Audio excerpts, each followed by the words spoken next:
Good afternoon, everyone. I'm Neil Wu Gibbs, Chief of Staff at the Museum of Chinese in America. So on behalf of the MOCA team, we wanted to make sure you and your loved ones are remaining safe and healthy during these unprecedented times.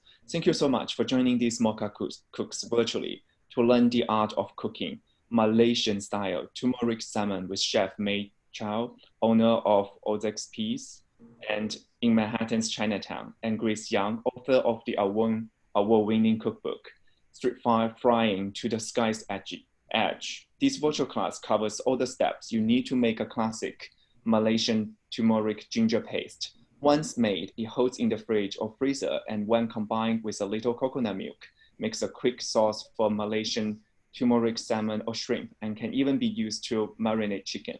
This is one of May's most popular recipes and a foolproof way to enjoy moist and delicious salmon that's super easy. May and Grace will also share some tips for handling lemongrass and turmeric and how to boost your immune systems with spices. While the turmeric paste is cooking, MOCA curator and director of exhibitions, Herb Tang, will moderate a conversation with May and Grace.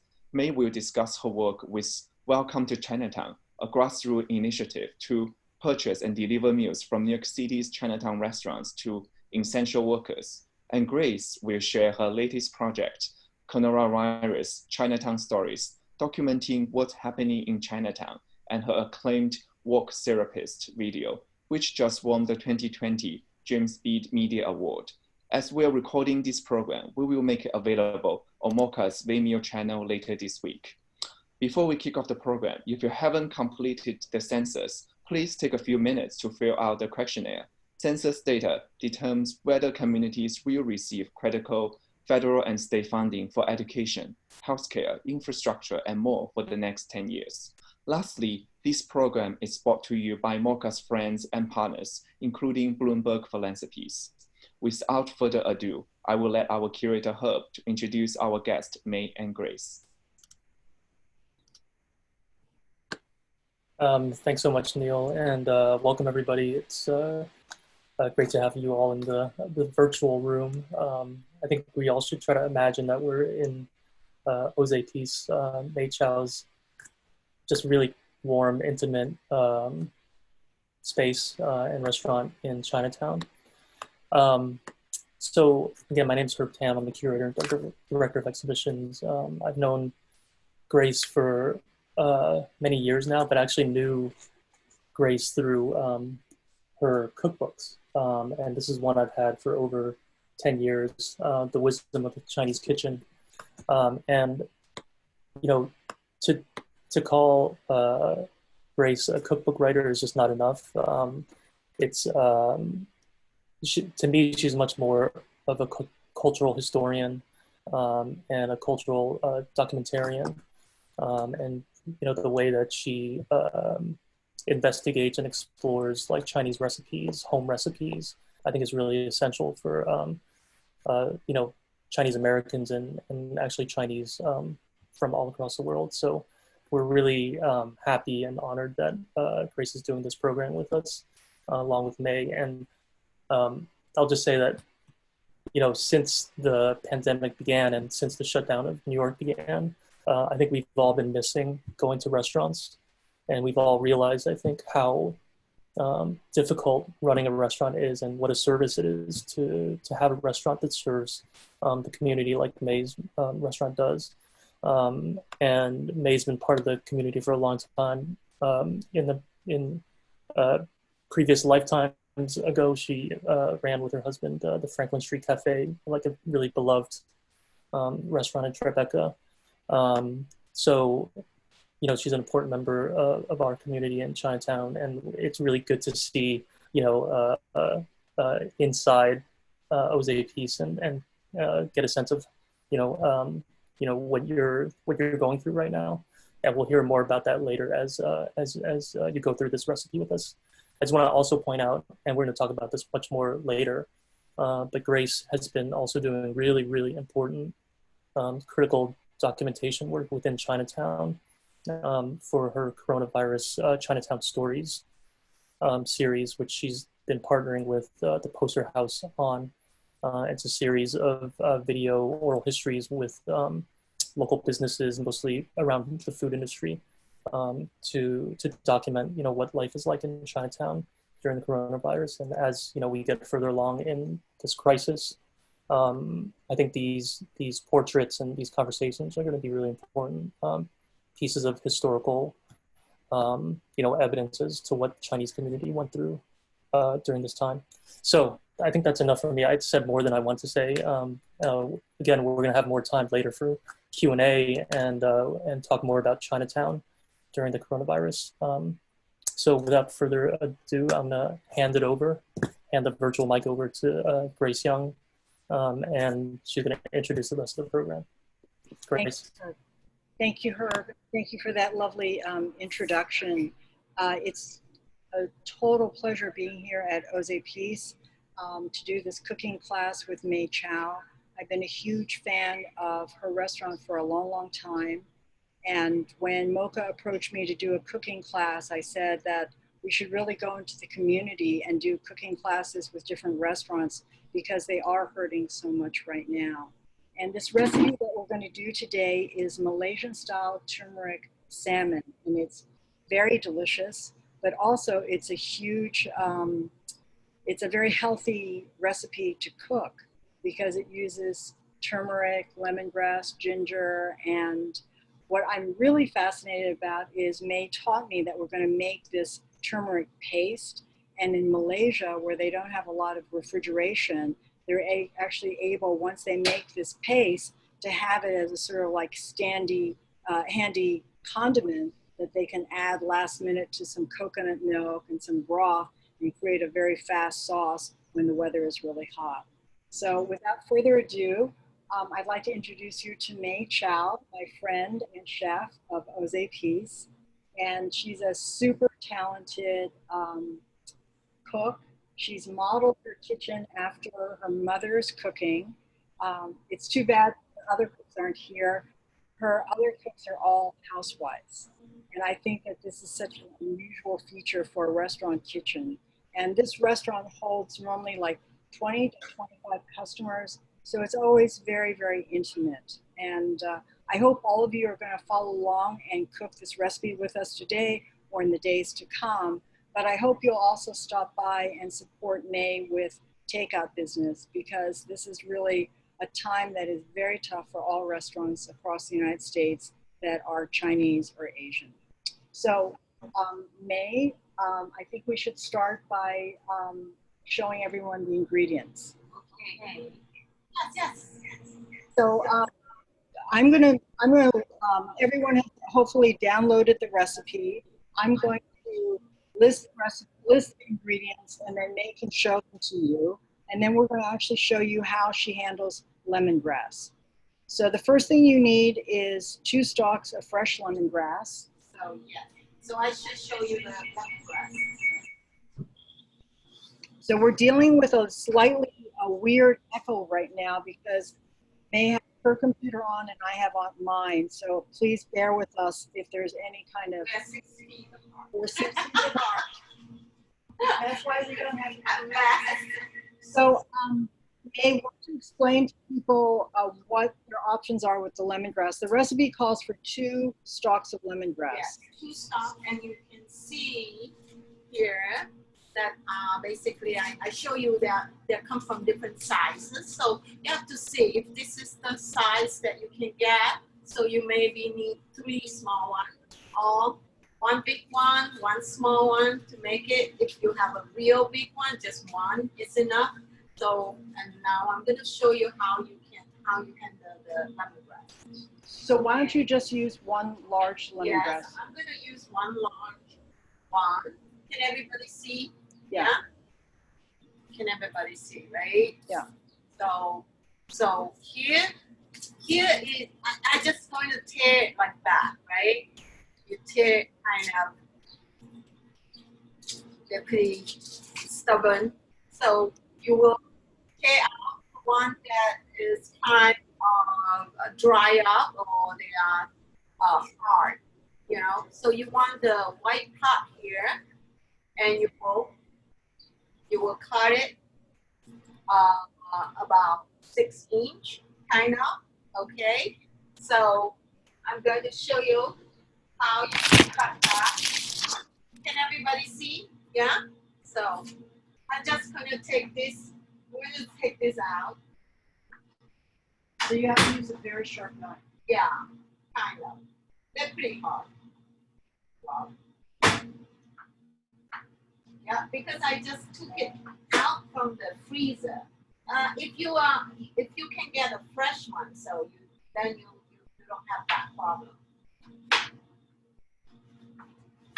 So you want to cut really thin slices. Yes, because the fiber is pretty tough, and you want to cut it kind of. So you've already removed the tough outer leaves. This one, yeah, this one is only I just removed 2 because they seems pretty good.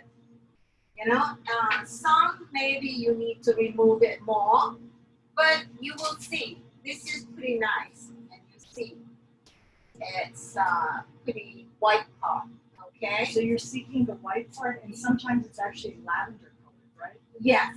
Sometimes it's a little lavender color. So yeah, something like that. Okay. And then how much do you take off from the top? Like I said, 6-inch, kind of. You know, those ones you still can use, but you don't. It's you can use all the way to this part, basically. Yeah, but I don't because I used it for another thing. This is the best part and the most healthy part, the agent more stronger. So you use this part. Since we're making a very special sauce. So you've already cut the lemongrass. So show us the other ingredients. You have bell pepper, red bell pepper. Yes, I have bell pepper. So I already cut. Okay. Fresh turmeric. Fresh turmeric. This is the fresh turmeric. Okay. And I basically about a pound big, this size. And you don't have to peel it or anything. And the reason why you don't want to cut or peel it, can you explain that to the audience? So turmeric is always difficult to handle. It's basically almost the dyeing agent. The yellow color, it can stain your clothes, stain your hand, and everything. So you don't want to peel it, and that's one of the reasons. And also the skin is very, very thin, and basically the agent, the good stuff, is right below the skin, so you don't want to take it out. And then the ginger. And the ginger, the same. You know, ginger I already cut up. I think most people know how to cut the ginger and use the ginger. And Okay. then you have some shallots. Shallot. I just peel it and get ready for you. And you remove the stems, the roots. The roots and the skin. Yeah. And then finally, a regular onion that's just been chopped. Yes. Yellow White onion. onion. White onion. Bird chili. Show them what a bird chili is. Bird chili. This is the bird chili. If you don't have bird chili, you can use any red pepper chili and or jalapeno. You know, and the spices according to your taste. And now today we're gonna use just half With the seeds. with the seed. Yes, And you that's have the to best be part. you have to be very careful with the chilies, because if you touch it with your finger and then touch your eye, you could have a really ugly situation. Yes. So this is a really good reason to wear gloves. Glove. Okay. And the last thing is the oil. Yes. Definitely, this is scary part. Why you need so much oil, but you will see later, and you do need that much oil for cooking this paste. It's sort of like, to me, like pesto. Pesto uses a lot of Lot of oil, so it's equivalent. So now you're going to put all of this into the blender. Yes. All right. Let's go. So we do it slowly. Yeah. Okay. And so I already chopped up my lemongrass, pepper.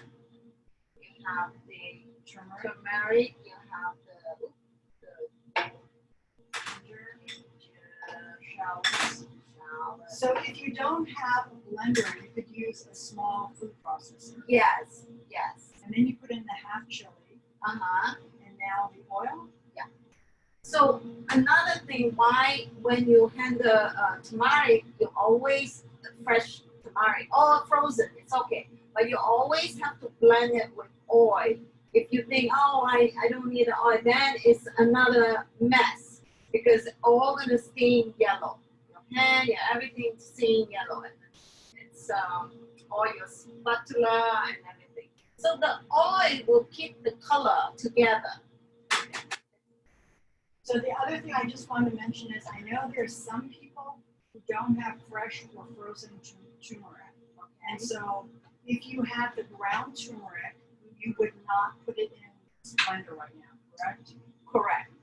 Because the powder is dry and you don't want to cook it with the oil and then it will burn very fast. So you don't want. So if you're using ground turmeric, what we're going to do is make this paste, cook the paste, and at the very end, we're going to add 1 teaspoon of ground turmeric.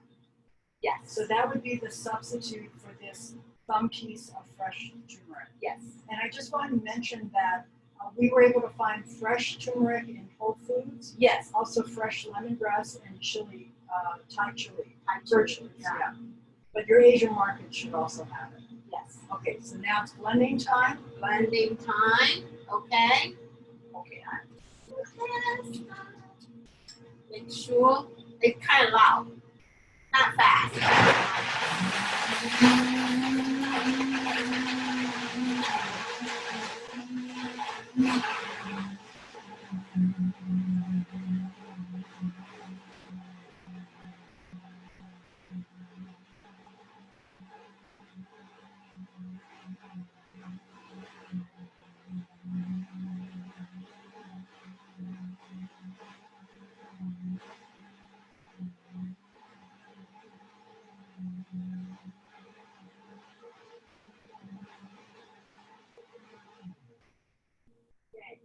I can see still a little bit here. You see, I still see.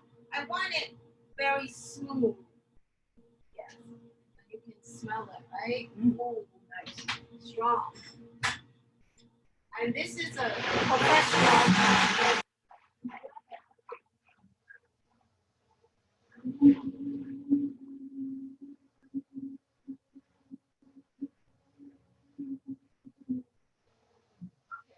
I think it's good. So now, I'm just sort of curious, in Malaysia where you don't have blender. a professional blender, how do they make this? They have to use this granite pounder and they will pound. Oh, we have to turn. Okay. Okay, so, okay. So now, so you have a very fine kind of a mixture, and from here, I'm going to transfer to a saucepan or a frying pan that it's like kind of shallow. I like it shallow a little bit. So here, I'm going to turn my camera. There you go. Can everybody see? Yep. I know. Okay. I think, yeah, I think it's good. Okay. There you go.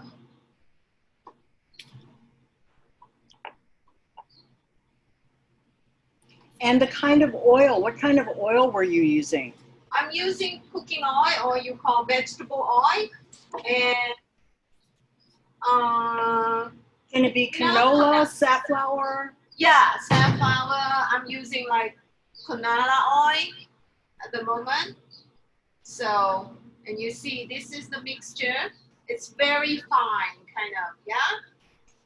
And I'm going to turn on my fire and high because this is professional, so it's kind of high. All right. And so now what we're doing is we're going to cook this paste for about 30 minutes, correct? 20 to 30 minutes. Yeah. And then what we're actually trying to do is remove all the moisture. Yes. And the reason we don't want to add the ground turmeric in the blender is if it was being cooked right now, what would happen? It will burn. Okay. It will burn the whole mixture, you know, because there is no moist in the powder. So now you can see already, it turned color already.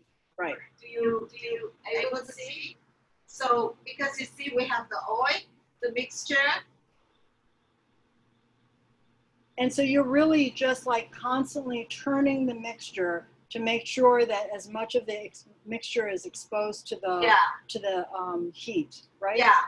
If you have a wok, even better. The whole thing about the wok cooking, right, that you don't burn. Right.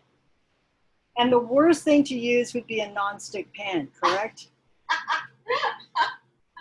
Right. I know you are. I'm very anti. Yes.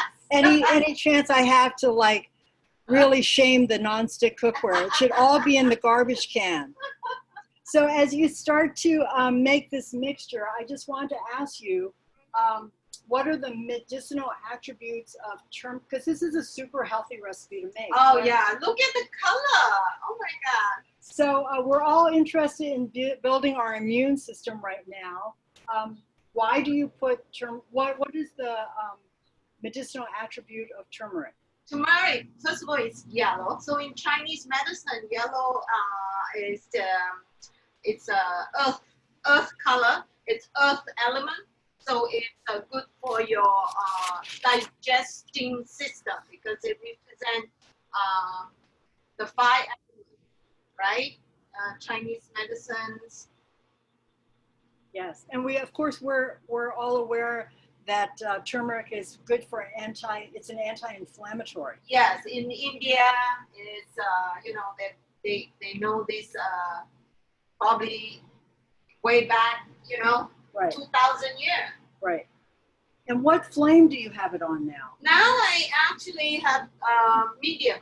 Okay. Maybe even medium. Just now it was a little high. Okay. But I can see now it's really come along pretty beautiful.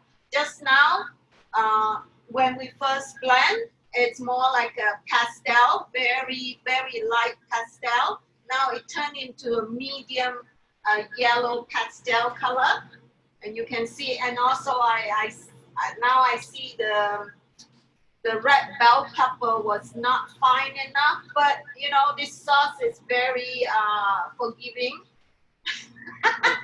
Oh, and the other thing that you mentioned to me the other day that I thought was interesting is that if you don't like spicy food, you can skip the bird chili.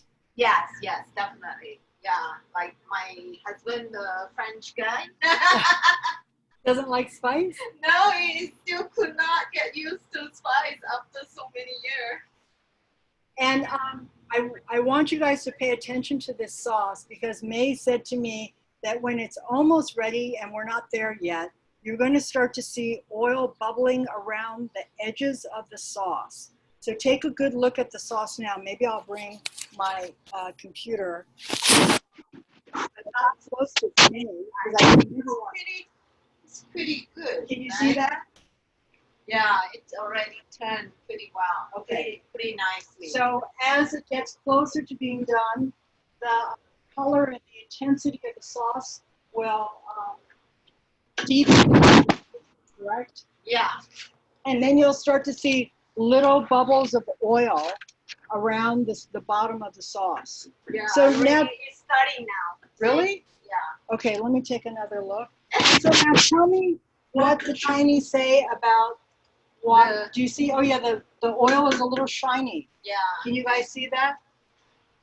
It's coming along. Okay. So tell me the medicinal attributes of lemongrass. Lemongrass for Chinese, we say it's all, they equalize the what you call the dampness. They reduce the dampness or equalize the dampness. So we believe the Chinese medicine, they believe your body have 2 energy, yin and yang, and you constantly have to balance them. If you have too much yin, no good. You have too much yang, no good. So The dampness is part of it's we call dampness means yin. So then you have to get rid of the dampness. And the lemongrass is one of the magic ingredients. So when I was a child, my parents who were, my family's Cantonese, my parents would always say, "Hui feng." So feng is wind, and hui is to sort of Get like, rid of. yeah, get push rid out. of, push out. So apparently the hui feng helps you to maintain your energy, correct? Yes. Like I said, the energy, what we want to achieve is the balanced energy. The yin and the yang, you both always have that. So the balance is the most important. Right. And you were saying that in Malaysia, you don't have very much refrigeration. So you would often make this turmeric ginger paste, and then once all the moisture has been removed, that it keeps for a while, so that a cook, when the weather is really, really hot, can just take a spoon of this paste, combine it with the coconut milk and a little broth, and you have a very quick sauce. Yes, that's why also we have to use so much oil. Oil also preserve the bacteria. So once the oil... You don't want to preserve bacteria. Not preserve, right? Like to preserve the ingredients. The ingredients, right. So you the bacteria will not go through the oil. Right, right, right. You're right. It's like that. People say, if do we? What's that saying? Oh, I forgot about that joke. Okay, that's okay. We'll move on. We'll move on. But just to make sure that we keep this extra safe. After we make this paste, you can refrigerate it, and it holds easily for 2 weeks. And you can also take 1 tablespoon amount and put it onto aluminum foil and freeze it. And then you can just have this instant sauce from the freezer. You could just take 1 or 2 cubes, combine it with the coconut milk once it's defrosted, and a little broth.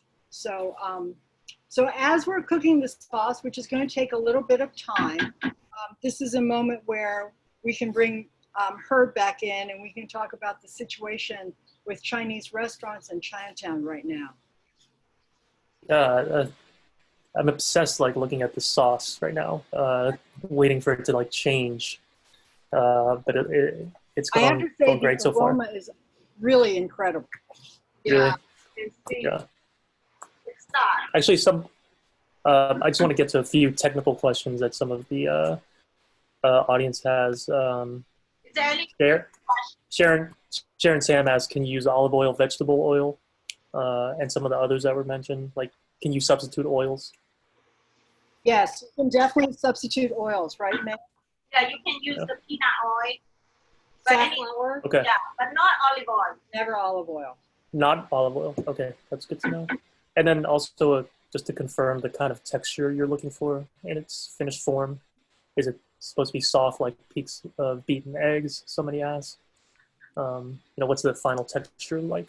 So Herb is saying, what's the final texture? Is it sort of like mashed potatoes? Yes. Okay.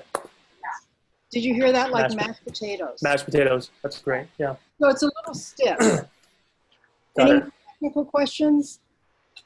No, that's perfect. There might be some more. We'll get to those when they come in. Okay. But Grace, I wanted to talk to you because I'm so curious. I know others are too, about Chinatown. And maybe first, could you talk about what brought you to Chinatown, like in the early days of, even before the city began to shut down? Right. What brought you to Chinatown to start asking questions? Right. So, of course, I've lived in New York for 40 years now, and I'm in Chinatown shopping all the time. And in January, as soon as COVID hit, and I was aware that Chinatown businesses were hurting, I was coming into Chinatown a lot just to like pay attention to what was happening. And Food and Wine magazine asked me to write a piece about the situation in Chinatown, trying to encourage their audience to come and support Chinatown. So I came through and, in fact, interviewed several restaurants. I'm going to let you see the sauce. It's getting thicker. Yeah. Whoa. Sorry about that. And Jose Peace and May was one of the restaurants that I came to interview, and she was struggling at the time. And everybody, starting in January in Chinatown, business was down like 20, 30, 40%, even 60% for some restaurants. And by March, it was really bad.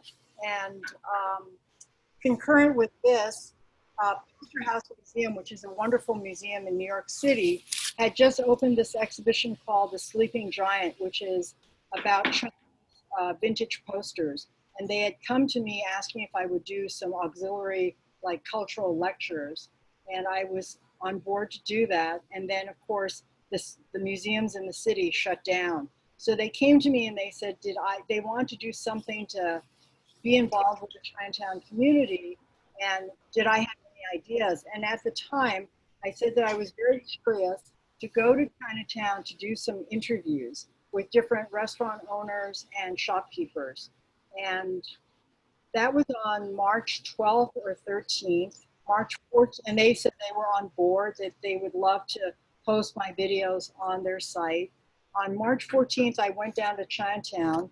I'm going to take a look at the sauce. So it's getting pretty good. And on March 14th, most Chinese restaurant owners and managers all said that they had no desire to be interviewed. And one person finally said to me that this is a really bad time in Chinatown, and for many Chinese people, it's a difficult subject to talk about the fact that their businesses were struggling. And there was this element of losing face. And so the only person willing to talk to me was Chau. And so I put out a request on Instagram asking if there was a videographer willing to help me.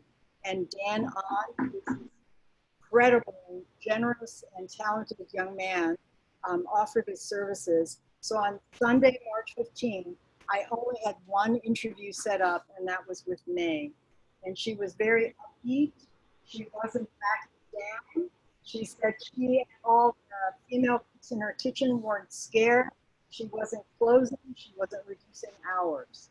And then while we were here interviewing her, Jan Lee, who is a resident of Chinatown, sent me a text that Hop Key's owner, who I'd interviewed for the Food and Wine article, was willing to be interviewed. So Dan and I ran over to Hop Key, and it's only like a 2-minute interview. Is the sauce ready? Almost, if you, it can. Sorry about that. We ran over there, and it's only a 2-minute interview, but it is one of the most poignant and powerful interviews, because when we arrived, all the waiters were just standing around. There were almost no customers. The kitchen was quiet, the wok, absolutely no sound. And the owner, Peter Lee, said that he had decided to close. This was the last day, and he didn't know if it was temporary or permanent. And as he said those words, these tears came up to his eyes. All of us standing there, Dan, the videographer, Jan Lee, myself, and Jan's friend, Don Lee, all of us had tears in our eyes. And he said, I just have no idea if this is going to be permanent or what. And that restaurant has existed since 1968. Then we walked across the street because Don Lee knew the people across the street. They said, absolutely not, we are not going to be interviewed. Then we went into Wohop, which has been in existence since 1938. And that manager said to us that, I don't know how he knew it, but he said 70% of Chinese restaurants are closing tomorrow. And he said, we're reducing our hours, but we'll still be here. And Wohop, since 1938, there's lines out the door at 3 a.m. in the morning. It's the go-to place after you've been to Madison Square Garden or you've been on Broadway. And again, the restaurant was empty. So it was this very powerful moment. It was living history to be recording what was happening the last official day Chinatown was as we know it. And it will never be the same again. And we did 2 more interviews. We did New Shanghai Deluxe. We did KK Discount, which is this mom and pop wonderful shop on Mulberry Street. And a few hours later, it didn't matter because Mayor de Blasio shut all the restaurants down. And 5 days later, we came back to meet May because we knew that our interview with her was already obsolete because she had shut down. And if you see episode 3, go to posterhouse.org. You can see all the videos we've released so far. We haven't released all of them. I think May is one of the most powerful interviews because her attitude was so feisty for the first interview, and by the second interview, she had answers as to when she would reopen again. So May reopened a month ago, and it's been a big struggle. So maybe May is sauce ready? Yeah, that's why. Go ahead. So so now you can see the oil came out, right? Pretty good. The color have intensified, and your it's kind of you see, even I do it like that, they little burn already because of the turmeric. Yeah, But it's ready. yeah, it's ready. Okay. Basically, And now so it's ready. can you see the oil seeping out from the bottom? Yeah, Okay. yeah, So it's like pureed vegetables. yeah. Or Yeah. it's wetter than mashed potatoes. Mhm. Okay. And so now you're going to sear the salmon and then make the sauce. Yes. And so right at this point, if you were using brown turmeric, is now when you would add it. Yes. And how about the sugar and the salt? Thank you. I always forgot that. So now you put the salt, right? And You don't this, put the salt and sugar before. because it could burn. Yeah. Okay. The sugar will burn. Why I put the sugar? If you really don't want the sugar, you don't have to put it. But I put the sugar.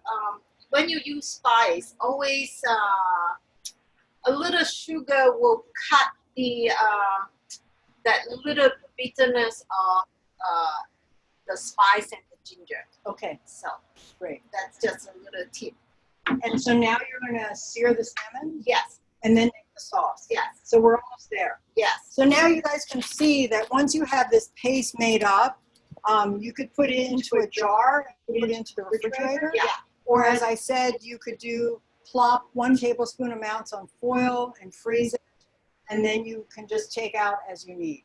Yes. So today, instead of cooking 4 fillets of salmon, we're just going to cook 2 because we're going to eat it. Yes. So you could cook 1 fillet, you could cook 2, So jealous. Yeah. 4 pieces. Yes. And for each piece of salmon, we're going to use 2 tablespoons of the paste, 2 tablespoons of coconut cream, Yes. and 2 tablespoons of either vegetable broth, chicken broth, or water. Right. Okay, so now, so can you chop and sear salmon at the same time? Yes. Okay. So can everybody hear? Can they hear you? Because you turn it on. Can you hear May right now? Yeah, can hear. Actually, Grace, there's a few more technical questions I just Okay. want to see if May or you can address.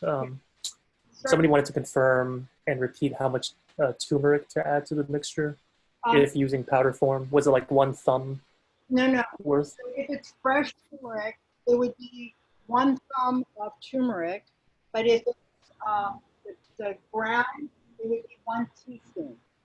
1 teaspoon. Okay, 1 teaspoon. Got it. Okay. Any questions? Karen Vonnerstel asks if in Malaysia this would be considered a curry.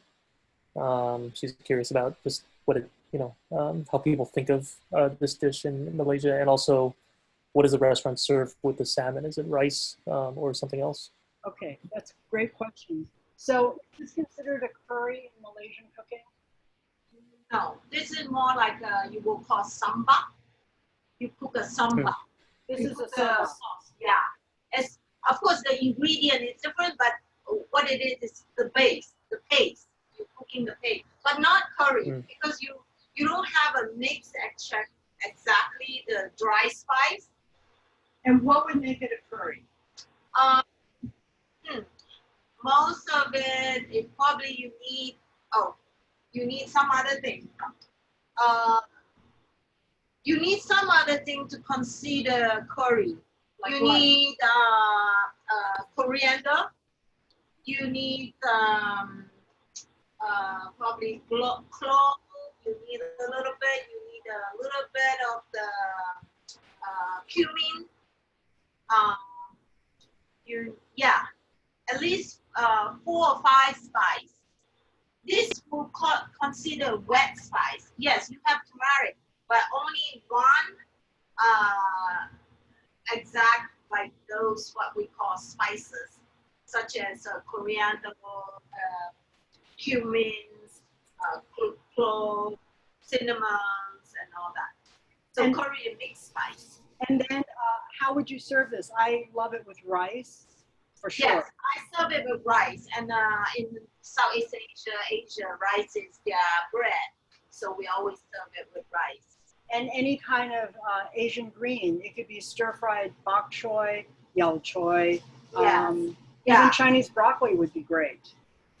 Yes. And this time of year, you could use asparagus. Yes, definitely.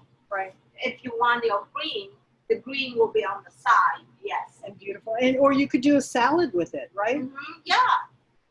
It's you definitely can play with it. So now you're gonna sear the salmon. Again. Yeah. Turn on my plate again. It's hot. I have to make sure the plate is hot, huh? Okay. Yeah, you have to heat the pan before you add the oil.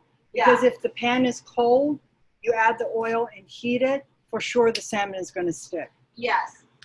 So. And do you put salt down first? Yes. I usually put salt down, and then I will put my Oil. oil. And why do you put salt down first? Again, not when I do the fish, because the skin, I don't want it stick to my pan. Some of the salt kind of caramelize it. My father always put the salt down first too. Right? Yeah. That's my mom told me too. So this is home cooking. Yeah, Sometimes she there's never explained why, but I read some of those cooking tips. right. Here is The salmon. Yeah. You really have to know your heat. You constantly have to check. I think here now it's good. Okay. Yeah. Inside down. And I would say this is like 1 or 2 minutes per side. Yeah. And then you turn it over. Yeah. Another and of 1 course, or it all depends on your pan, on the fire. So of course we're going to like two or three, you know. And how so you thick have is to be careful. You see it, guys? how thick is the salmon? This one will be like 1.5 inch thick. 1.5 inches thick. So if you have thinner salmon, it's going to be a shorter time. Yeah. Also, when you are cooking with salmon or anything, I always take the salmon or chicken or whatever you're cooking and bring it to room temperature for 20 minutes. Because if you're taking it directly from the refrigerator, then the center of the salmon is going to be good. raw. You see, I can see it's not sticking at all. Yeah. And Okay. I'm trying to turn it off. I can feel it's too high because this is a good pan. So I turn it off. And you see, it's beautiful, huh? So she's just turning it over. Yeah. And I turn on my fire again. I make sure my heat is not so high.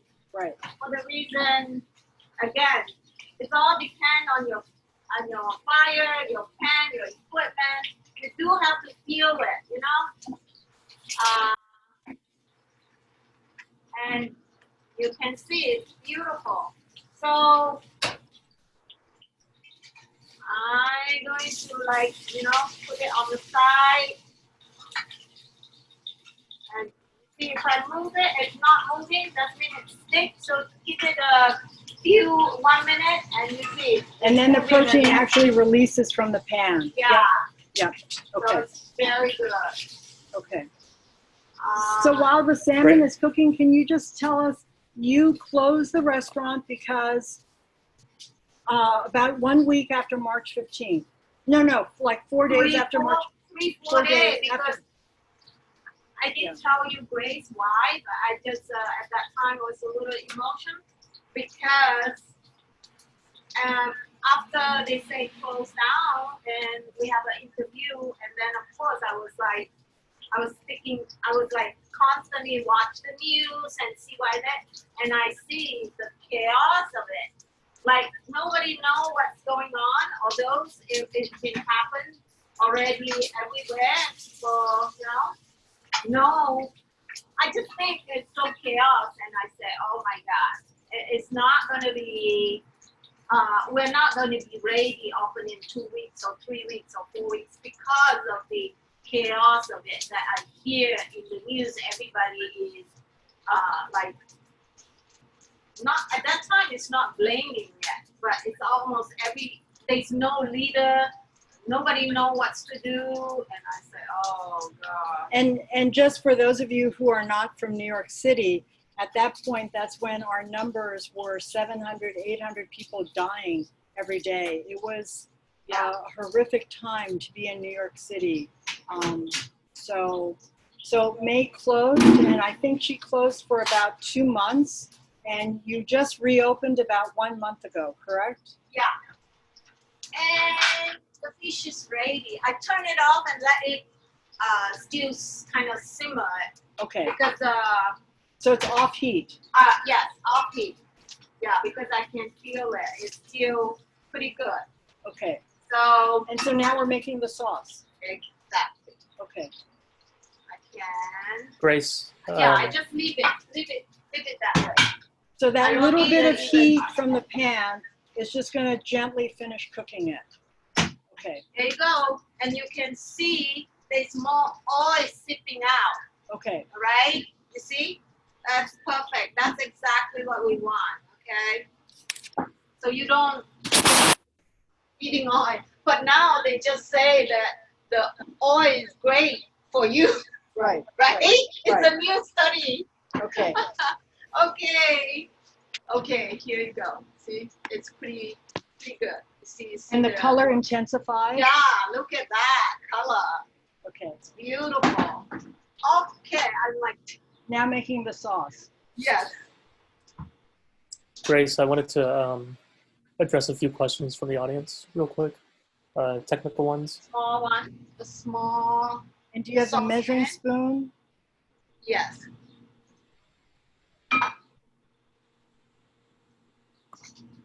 So just want to make sure, so I use that, right? But of course I never use this. So just to make sure.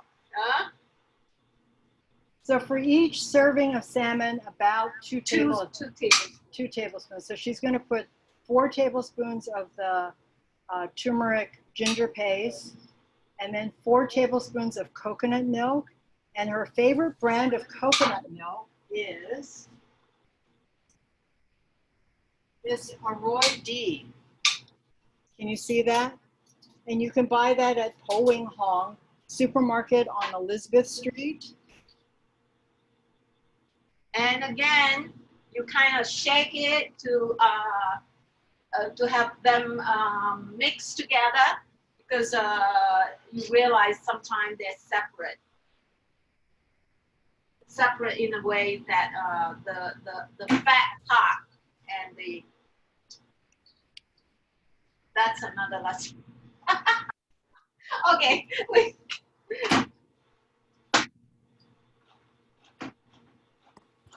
Hey, Grace. So I've actually never seen this brand of coconut milk before. Yeah, it Po Wing seems Hong will ship it.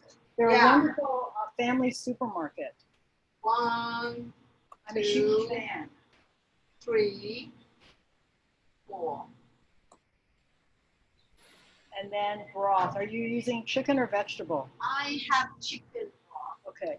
today. But if you don't have chicken, you could use vegetable broth, or Yeah, you could usually I use the vegetable broth actually. And then the other thing is, if you're not cooking salmon, this would be fine for a different kind of fish fillet. You could do halibut, you could do swordfish, you could do shrimp, correct? Yeah. And May was also saying that this paste you could use to rub around chicken pieces and let it marinate, and then you could just, you could either roast it or bake it, correct? Yes. Or grill it. Yes. Okay. You go. So once you make this turmeric ginger paste, it is so versatile. And you see the color change. You see just now it's the intense color, this one. And when you mix with the coconut milk, and it changed to another color again.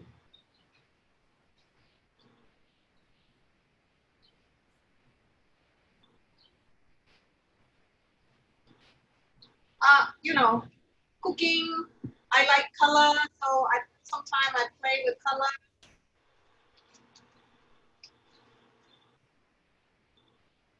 So as soon as it comes to a simmer, it's ready, correct? Yes. Okay. Herb, are there any more technical questions? Yeah, there's quite a few. Let me just read a few. Some people mentioned there was a lot of oil after they had finished with the sauce, and whether to throw that out, or is a little bit of oil okay? Oh, no. You don't throw the oil out. No, you keep it. You keep it because one of the way to keep the sauce fresh also.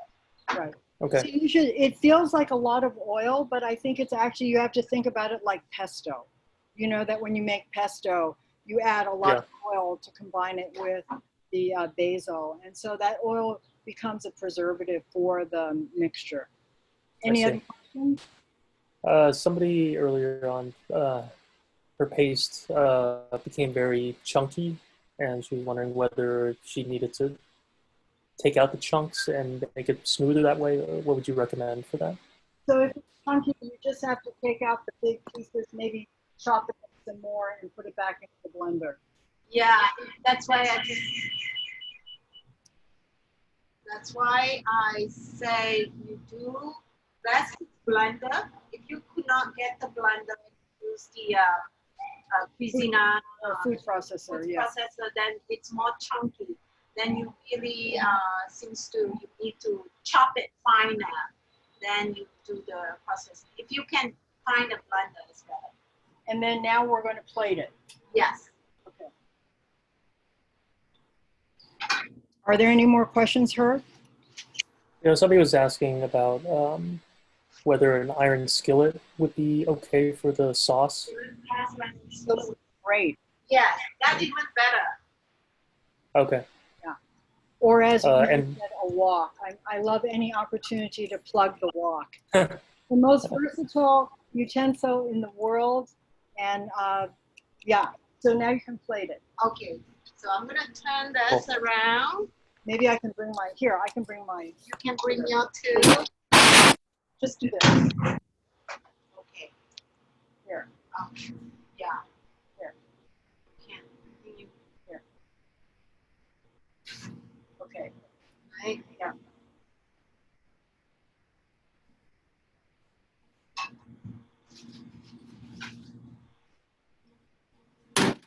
Right? Yeah. Yeah. Okay. I do it this way, right? Yeah. A beautiful color. Yeah. So actually, maybe I didn't put enough. You can always more. Yeah, it's a quite thick. So you can do it more. Either way, you want to put it on this side or this side. Give me a. I think skin side down. Okay. Yeah. Or you could do one of each so we can see.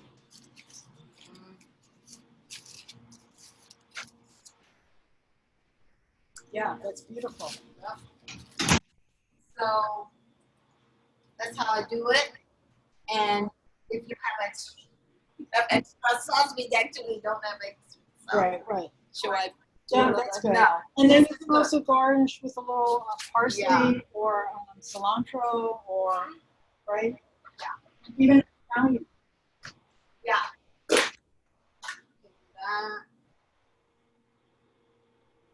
Okay. Yeah. Cilantro. Beautiful. Cilantro. Can you see? Yeah. Great. Okay. Applause for me. Yeah. It's beautiful. So right now, let's just finish the discussion about what's happening with Chinatown, and then I will eat salmon. But I just wanted to ask May what it's been like. So you've been reopened for a month. Yes, yes, 1 month, exactly 1 month. Oh my goodness. So it's been really slow, yeah, it's been very slow. So I don't know what's the future is. Every day it's a new day, and I have been negotiating with my landlord because of obviously business will not be able to pay the rent as before. So we're negotiating. Every day is a new day. I do not know what's going to be. So we'll see. We'll see. Like now, New York is opening up. I saw today actually the first day we opened that phase one, and I do see there's more people on the street, but Chinatown is as it is. It's not a big takeout place. More like we have tourists. We have people from Brooklyn, people from uptown. It's a crossroad kind of a place. But so we'll see. We'll see. And right now there are no tourists. Normally, this restaurant is located near the courts, and there are no courts that are open, no office workers until today. I don't know, but I haven't felt the feeling that there are office workers around us in Chinatown today. No. And, yeah, even the office worker around here always they make their own food. Yeah. They love cooking. Yeah.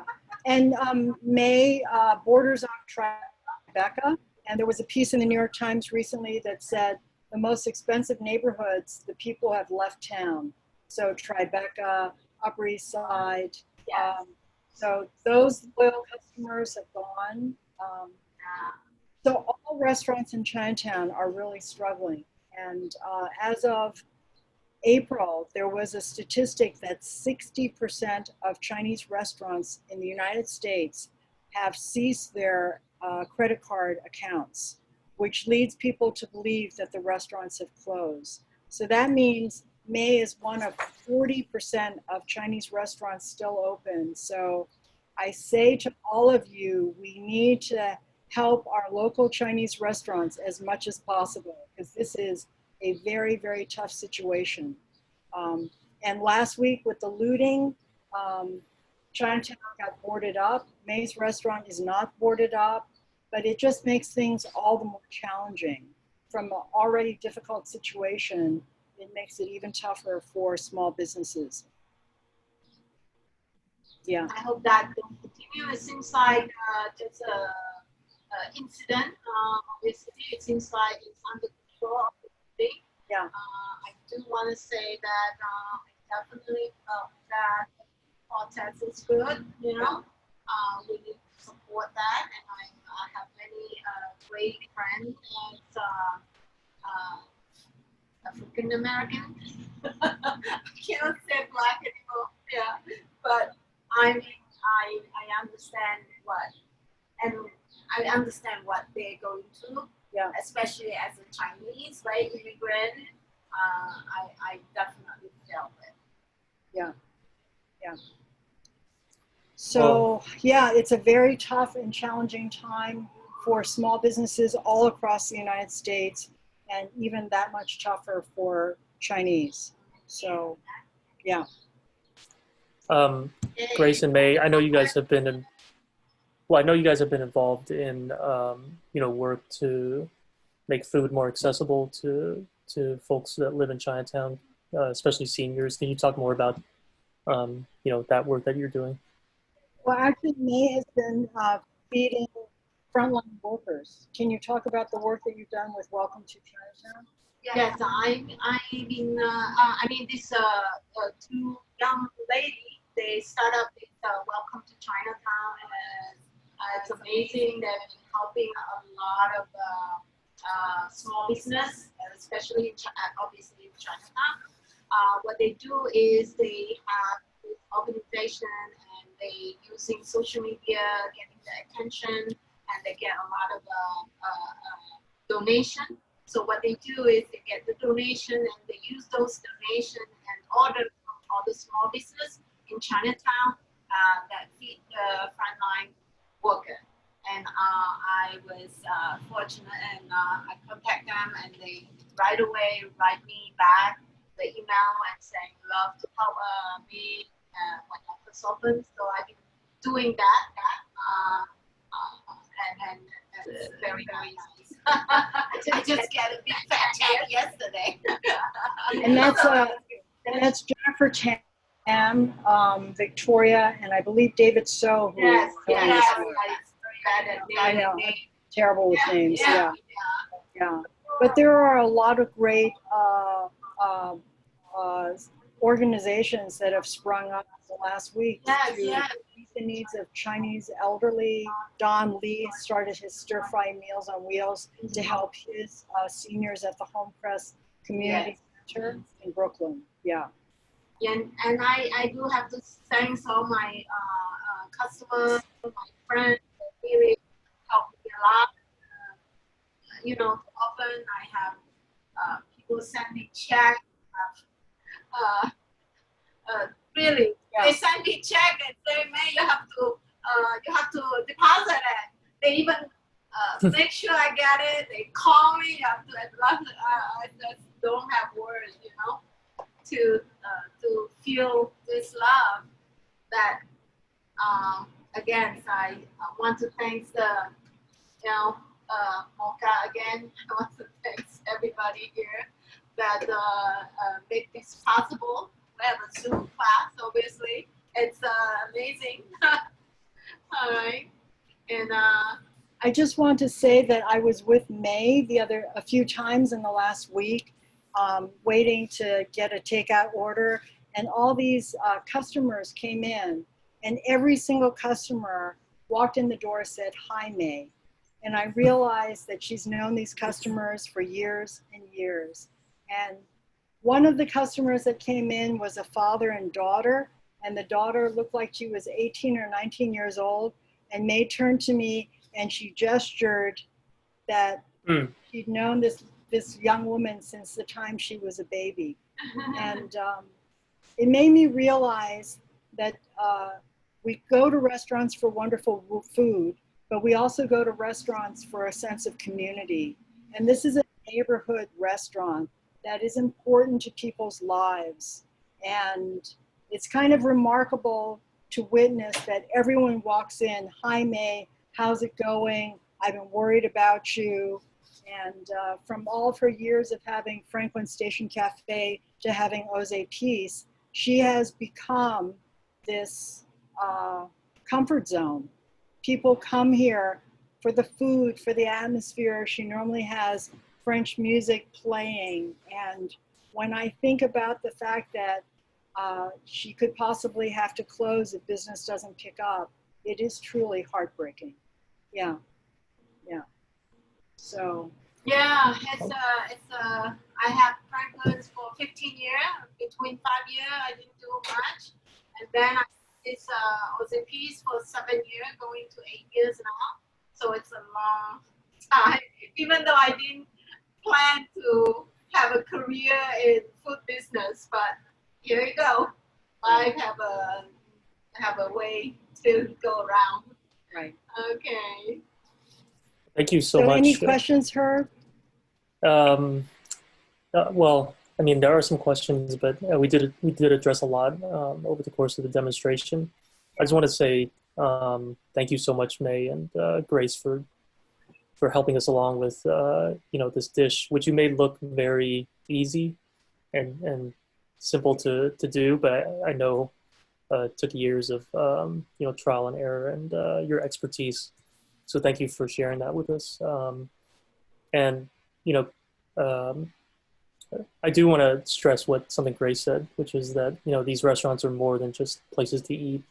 There really are cultural spaces, are social spaces, and they're I feel like they're essential. Beyond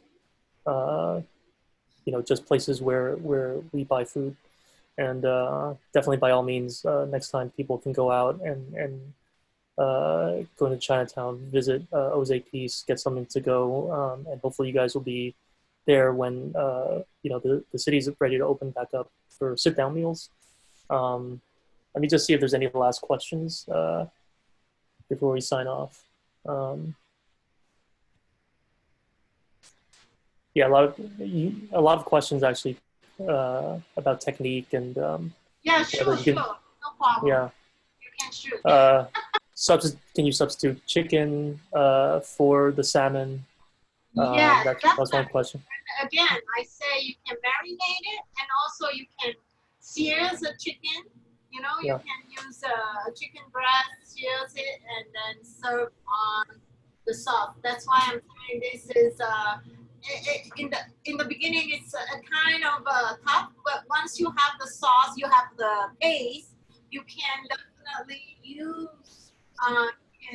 create or you can experiment with it, and maybe you're making a new dish and let me know. Yeah. You can add it to the Oze Peace menu. Thank you, Herb. Okay, thanks so much, Grace and May, and hopefully we'll see each other soon at Oze Peace. Good. Thank you. Okay. Bye, everyone. Take care. Bye-bye. Thanks for tuning in, everybody. Yes, thank you. Ooh.